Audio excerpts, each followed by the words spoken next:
I'd imagine in North Korea, if you drop the H-bomb, you've just mentioned his hair. It is a symptom of a lack of shame, isn't it? I know shaming now is regarded as a bad thing, but you can see in North Korea the end game for when somebody is not exposed to normal levels of shame, what they will do in order to try and provoke some kind of comment.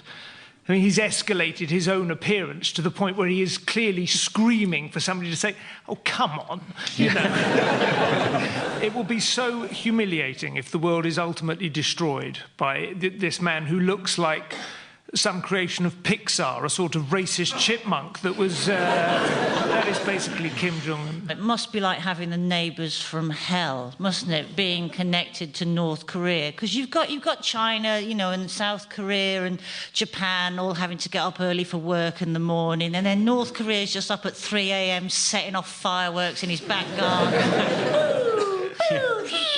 You know, dog barking, you know, dropping fag butts in the common ways.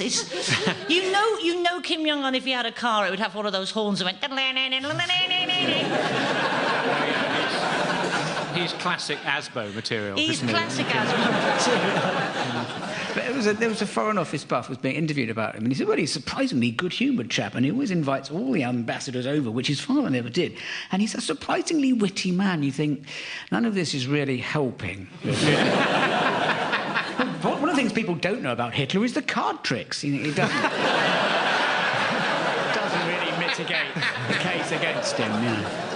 This is the news that North Korea have successfully detonated a hydrogen bomb. It was announced by North Korea's 73-year-old newsreader Ri Chun-hee, half megaphone, half dressing gown, who delivered the news dressed in John Lewis gender-neutral pyjamas. Spoke as if she thought the words H-bomb and detonated meant free sweets and for everyone. Of course, all this means we rely more than ever on the restraint and wise judgment of President Donald Trump, the rollercoaster ride operator of international diplomacy.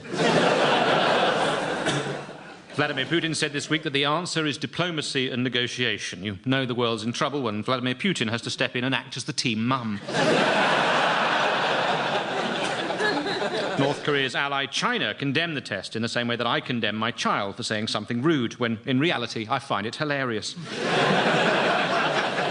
She was right, that man had made a funny smell. 2 points to Jeremy. Helen, who can't withdraw without leaking? Narrow it down, it could be so many people. That would be the UK government, whose ideas about what will happen about immigration after Brexit got leaked this week. We're talking about a restriction of 2 years on unskilled or low-skilled immigrants and 4 to 5 years for higher-skilled immigrants. We've also got going through the Commons the very exciting named EU Withdrawal Bill, which was previously called the Great Repeal Bill. But a hard line was taken by the Commons clerks, who said, you can't start putting adjectives in things, where will it end?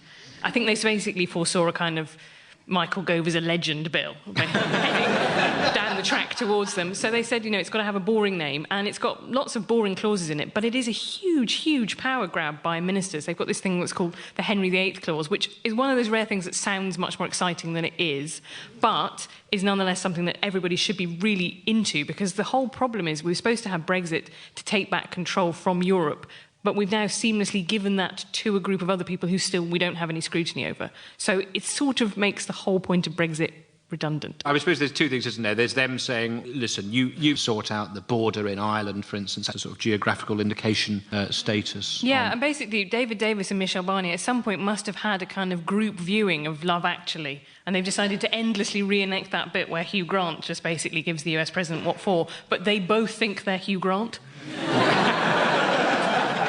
David Davis, a man who, lest we forget, went on Desert Island Discs and picked as one of his tracks Pink's Let's Get the Party Started. That's who we have in charge of Brexit negotiations. Not even the best Pink song, I would contend. Have you been enjoying this, Zoe? Well, am I the only one that whenever I hear the name Michelle Barnier, in my house I go, 'cause you're worth it? It's just such a lot of admin, Brexit, isn't it? I think that's what it's really boiling down to. There's so much paperwork. There's sort of a worry over what will happen to produce that's sold within the EU and UK that has sort of protected name status, so that, you know, once we've left Europe, will Cornish pasties be allowed?